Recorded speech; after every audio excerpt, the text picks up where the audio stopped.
कोई मेरे से सवाल करे कि आप प्रधानमंत्री होते तो क्या करते, मुझे प्रधानमंत्री बनना नहीं है, चुनाव लड़ना नहीं है, पर एक आम आदमी की हैसियत से कोई मुझसे पूछे कि आप प्रधानमंत्री होते तो क्या करते, मैं प्रधानमंत्री होता तो केवल 3 काम करता, सिर्फ 3 काम। पहला काम, मैं भारत देश की शिक्षा को एक कर देता।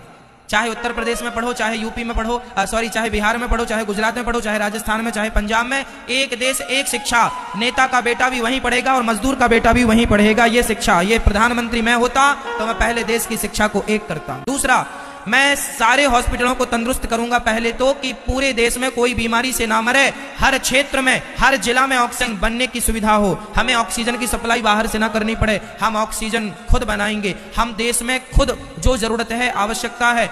और आपको बता दूं भैया, दुनिया में सबसे ज्यादा दवाई भारत में बनती है, सबसे ज्यादा टीका भारत में बनते हैं।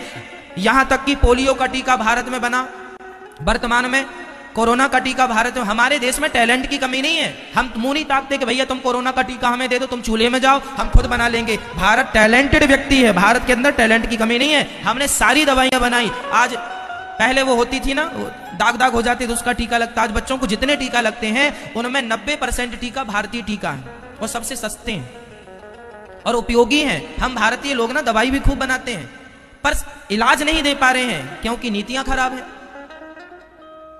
यदि मैं प्रधानमंत्री होता तो देश की चिकित्सा को एक करता, सबके लिए दवाई फ्री, सबके लिए इलाज फ्री, बीमारी से कोई ना मरे, अपनी मौत से मरे तो मरे पर बीमारी से कोई ना मरे।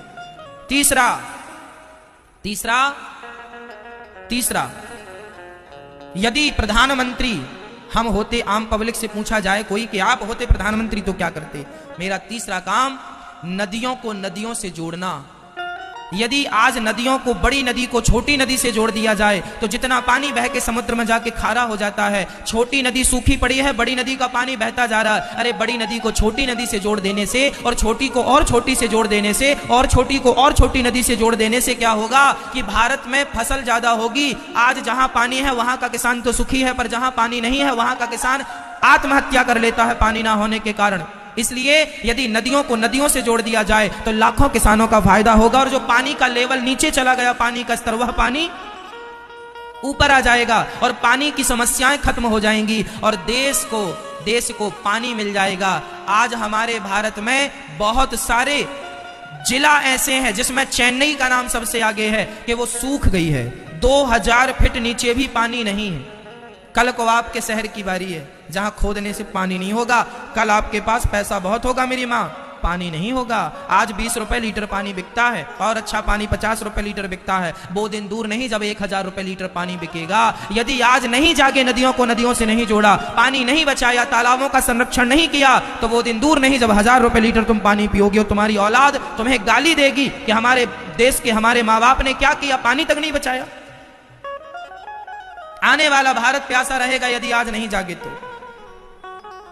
इस जल संरक्षण के साथ साथ वृक्षों का संरक्षण, जंगलों का संरक्षण जरूरी है ताकि हमें, आप बताइए, आपको बहुत पैसा चाहिए या शुद्ध हवा चाहिए? बोलो। कल को आपकी जान पर बन पड़ेगी तो पैसा काम नहीं आएगा। अभी कोरोना काल में सबके पैसे धरे के धरे रह गए, ऑक्सीजन भी नहीं मिली।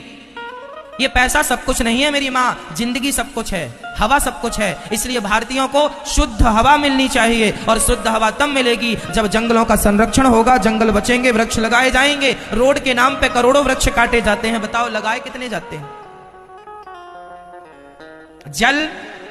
जल में वृक्ष भी आ गए, प्रकृति, चिकित्सा और शिक्षा। पहले हमें इनमें काम करना चाहिए। जरूरत है इन चीजों की। बताओ आज देश को इन 3 मुद्दों की जरूरत है कि नहीं? 3 कामों की जरूरत है कि नहीं? पर कोई भी सरकार अपनी सरकार बनाने के लिए इन 3 में से एक भी चीज ऐड नहीं करती। चाहिए ना कि ये चीजें हों, तब देश समृद्धवान बनेगा। आज इन्हीं चीजों पर तो अमेरिका ने काम किया है, तो आज वो संयुक्त राष्ट्र बन के बैठा है। आज इन्हीं चीजों में तो जापान ने काम किया है, तो वह सबसे पावरफुल बन के बैठा है। चाइना हमसे आबादी में बड़ा है लेकिन फिर भी वो इस काम पे लगा हुआ है, इसलिए आज बहुत पावरफुल, ताकतवर बन के बैठा है। और हम दिनों दिन कमजोर होते जा रहे हैं। किस बात पर? इसी बात पर कि हम लोग ध्यान नहीं दे रहे हैं अपनी शिक्षा पर, अपनी चिकित्सा पर, अपने देश पर। आज भारत में परिवारवाद है। परिवार, ये मेरा बेटा है तो यही नेता बनेगा यही देश चलाएगा, योग्य है तुम चूल्हे में जाओ, तुम योग्य हो तो हो, पर ये बेटा है हमारा इसलिए चलाएगा। भले भले वो बिल्कुल अनपढ़ है, भले उसको काखा गाघा का ज्ञान नहीं है, पर नेता है इसलिए। क्या करोगे अब? चलो हम तो आपको भागवत सुनाए।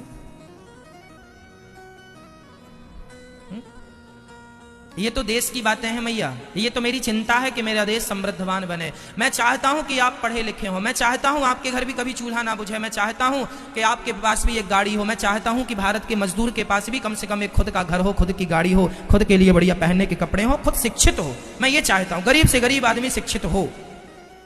मेरा भारत तब समृद्धवान बनेगा जब 135 करोड़ लोग समृद्धवान बनेंगे।